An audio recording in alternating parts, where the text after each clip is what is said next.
চট্টগ্রামের ঐতিহ্যবাহী জব্বারের বলি খেলা শুরু হয়েছে। এই মুহূর্তে আমরা আছি চট্টগ্রামের ঐতিহ্যবাহী লালদিঘির ময়দানে।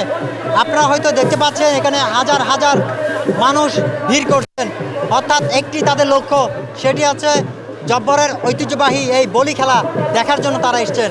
আমরা এখানে কয়েকজন দর্শকদের সাথে কথা বলেছি, তারা আসলে বলেছেন তারা বিভিন্ন জায়গা থেকে এই লালদিঘির মাঠে এসছেন। অর্থাৎ চট্টগ্রামের এটি ঐতিহ্যবাহী জব্বরের বলি খেলা।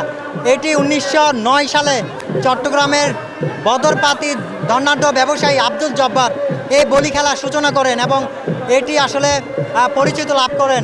এরপর থেকে বাংলা মাসের 12 তারিখে 3 দিন ব্যাপী বৈশাখী মেলা হয় এবং জব্বরের বলি খেলা অনুষ্ঠিত হয়, যেখানে আসলে বিভিন্ন প্রান্ত থেকে বলিরা অংশগ্রহণ করেন। চট্টগ্রামের ঐতিহ্যবাহী এই জব্বরের বলি খেলাটি 115তম আসর এটি, যেখানে আসলে বিভিন্ন প্রান্ত থেকে বলিরা অংশগ্রহণ করেন এবং তারা বলি খেলেন। আর সেটি দেখতে শুধু চট্টগ্রাম নয়, বিভিন্ন জেলা থেকে মানুষ এই লালদিঘির মাঠে এসছেন এবং তারা দেখছেন, আনন্দ উল্লাস করছেন। একদিকে যেমন দর্শকরা সেই টান টান উত্তেজনা, কে হচ্ছে এই 115তম জব্বরের বলি খেলা আসরের চ্যাম্পিয়ন, এবং অন্যদিকে 3 দিন ব্যাপী যে মেলা বসছে বৈশাখী মেলা, সেখানে নানান বাহারি পশা সাজিয়ে বসছেন ব্যবসায়ীরা এবং যারা পরিবার নিয়ে প্রিয়জন নিয়ে তারা বৈশাখী মেলার নানান আসবাবপত্র তারা কিনছে। আমরা আপনাদেরকে দেখানোর চেষ্টা করেছি চট্টগ্রামের ঐতিহ্যবাহী জব্বরের বলি খেলা। তো এই ছিল আমার কাছে লালদিঘির মাঠে সর্বশেষ।